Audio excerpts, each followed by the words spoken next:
সময়ের চাকা যেন পিছিয়ে গেছে আজ।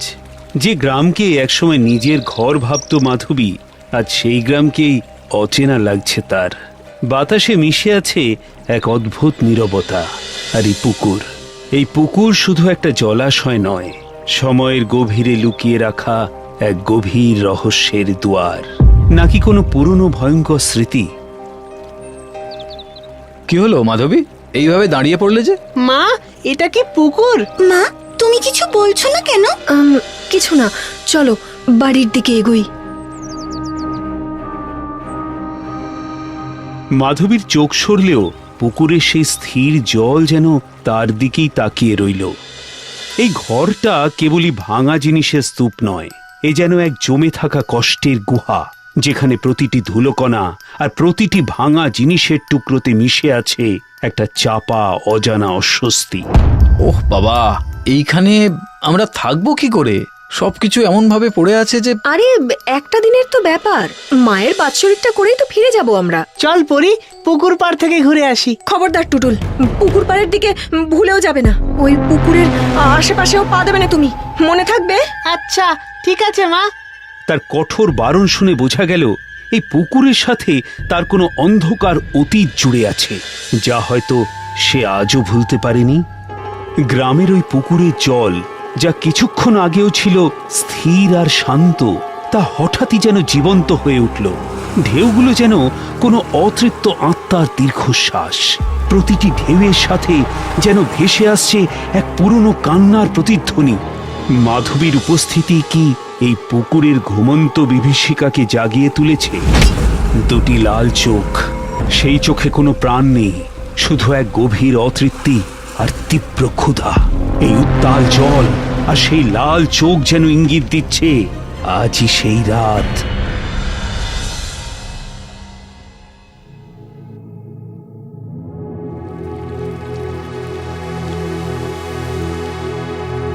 এ কি, জল করতে গেল?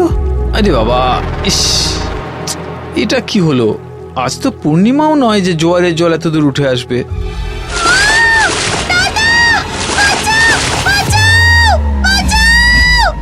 কি হয়েছে?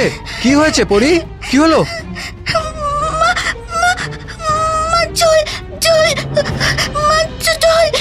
কল থেকে জল আমার পা বেয়ে উপরে উঠে আসছিল। মনে হচ্ছিল কেউ পা টেনে ধরছে। অত চাপ নিও না তো, আর একটা দিনের তো ব্যাপার। চলো চলো, সবাই তাড়াতাড়ি খেয়ে দিয়ে শুয়ে পড়ো তো। আর হ্যাঁ, কেউ যেন ভুলেও পুকুর পাড়ের দিকে যেও না। রাত তখন বেশ গভীর। বাইরে থেকে হঠাৎ কেউ যেন ডাকতে শুরু করে পরীকে। সেটা শুধু ডাক নয়, যেন এক সম্মোহন, এক অলৌকিক আহ্বান। পরীর মন ঘুমের ঘোরে সেই ডাকের মায়াজালে আটকে পড়তে শুরু করে সহজেই। পরি, পরি, পরি, কে? পরি,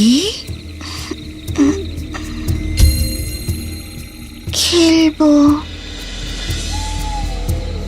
কোথায় যাচ্ছি আমরা? পুকুরের পাড়ে দুজনে খেলবো। আমি তো জলে ভয় পাই, আমি যাব না।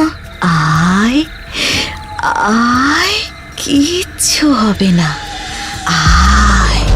চাঁদের আবছা আলোয় সেই সাদা শাড়ি পরা ছায়ার ডাক টানতে শুরু করে পরীকে। এগিয়ে যাচ্ছে পুকুর পাড়ের দিকে, কি যেন একটা টানে। পরি, পরি কোথায় গেল? পরি নেই। এই শুনছো? পরি নেই। হ্যাঁ, কি বলছো? হ্যাঁ সত্যি তো, পরি কোথায় গেল? পরি, পরি।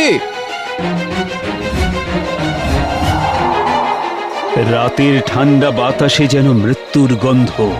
মাধবী আর শ্যামলীর চোখ দুটো বড় বড় হয়ে যায় আতঙ্কে। যে ভয়কে মাধবী বারবার দূরে ঠেলতে চেয়েছিল, সেই ভয়ই এখন যেন তাদের চোখের সামনে এসে তার একমাত্র মেয়েকে গ্রাস করতে চলেছে। পরি, কি করছিস? ফিরে আয় মা, ফিরে আয়। পরি, পরি, পরি, পরি শোন। পরি, পরি, এর নিশির ডাক, ঘুম থেকে ওঠ মা, পরি পরি। মাধবী আর শ্যামলের সকল চেষ্টা ব্যর্থ হয়। পরীর ছোট্ট শরীরটা ধীরে ধীরে জলের গভীরে তলিয়ে গেল সাদা শাড়ির ছায়াটির সাথে। পুকুরের জল আবার শান্ত হয়ে গেল। যে অতীতকে মাধবী ভয় পেয়েছিল, সেই অতীত আজ তার কোলেই ঝাঁপিয়ে পড়ল। হঠাৎই যেন হা হা করে অট্টহাসি হাসতে শুরু করলো পুকুরটা। যে হাসি পুকুরের গভীর থেকে ভেসে আসছে, তা শুধু একটা হাসি নয়, এক বিজয়োল্লাস, এক অতৃপ্ত আত্মার বহুদিনের অপেক্ষার শেষ। পরি পরি, এসব এসব কি হচ্ছে, কি হচ্ছে সব মাধবী? আমি জানি কি ঘটছে, আমি বুঝতে পারছি কে আছে এসবের পেছনে। কিছু সম্পর্ক ভালোবাসা দিয়ে শুরু হলেও হিংসা আর ঈর্ষায় তা বিষাক্ত হয়ে ওঠে। মাধবী তার মা বাবার ভালোবাসা থেকে বঞ্চিত। তার প্রাপ্য ভালোবাসা যেন তার ছোট বোন কেড়ে নিয়েছিল। মন উঠেছিল বিষিয়ে। তাই সে মনে মনে ঠিক করে নেয়, একদিন সে তার বোনকে এমন ভয় দেখাবে যা সে জীবনেও ভুলতে পারবে না। তার বোন জলে ভয় পেত। তাই মাধবী ঠিক করে নেয়, তার প্রতিশোধের অস্ত্র হবে সেই জল।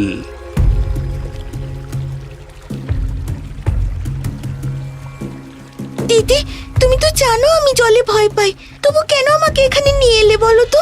জন্মের পর থেকে তুই সবকিছু কেড়ে নিয়েছিস আমার থেকে, মাকে, বাবাকে, এমনকি তাদের ভালোবাসাও।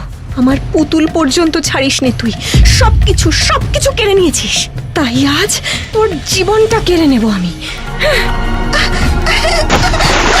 বাঁচাও, বাঁচাও, দিদি, দিদি বাঁচাও, দিদি।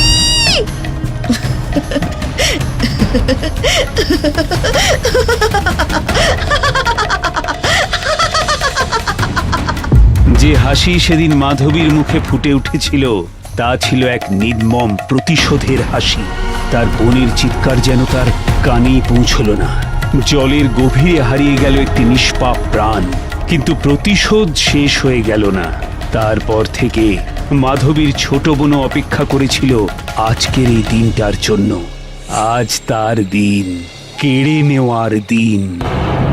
বোন, আমি জানি তুই এখানেই আছিস। আমার মেয়েকে ছেড়ে দে বোন, আমার মেয়েকে ছেড়ে দে।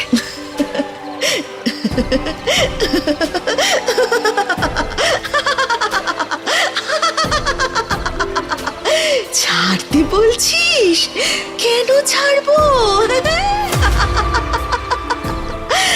আজ যদি তুই আমায় ডুবিয়ে না মারতিস, তাহলে আজ আমারও এরকম একটা সংসার থাকতো, আমারও ছেলে মেয়ে সব থাকতো।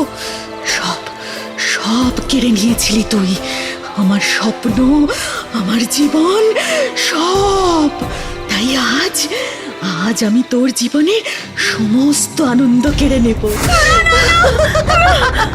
ওকে ছেড়ে দে বোন, ওকে ছেড়ে দে। আমি যা করেছি তার শাস্তি আমি নিজেই নেব। আমি আমার শাস্তি নেব, আমি নিজেই দেব নিজেকে শাস্তি।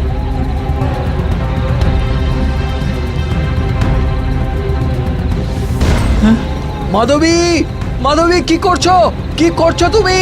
মাধবী! আজ তার দিন, কেড়ে নেওয়ার দিন। যে ঢেউ শ্যামলকে দূরে ঠেলে দিল, তা শুধু জল নয়, এই ঢেউ মাধবীকে তার ভাগ্যের দিকে এগিয়ে দিচ্ছে।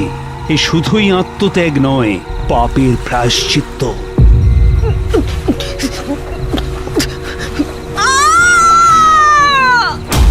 আবার পুকুরের জল শান্ত হয়ে আসে, যেন কিছুই হয়নি। ছড়িয়ে থাকে এক গভীর শূন্যতা। প্রতিশোধ সম্পূর্ণ। যে জল পরীকে ফিরিয়ে দিল, সেই জলই মাধবীকে নিজের করে নিল। এক ঢেউয়ে জীবন ফিরল, আরেক ঢেউয়ে জীবন শেষ হলো। এইবার দুই বোন একসাথে অপেক্ষা করবে পুকুরের জলে, অন্য কারোর অপেক্ষায়।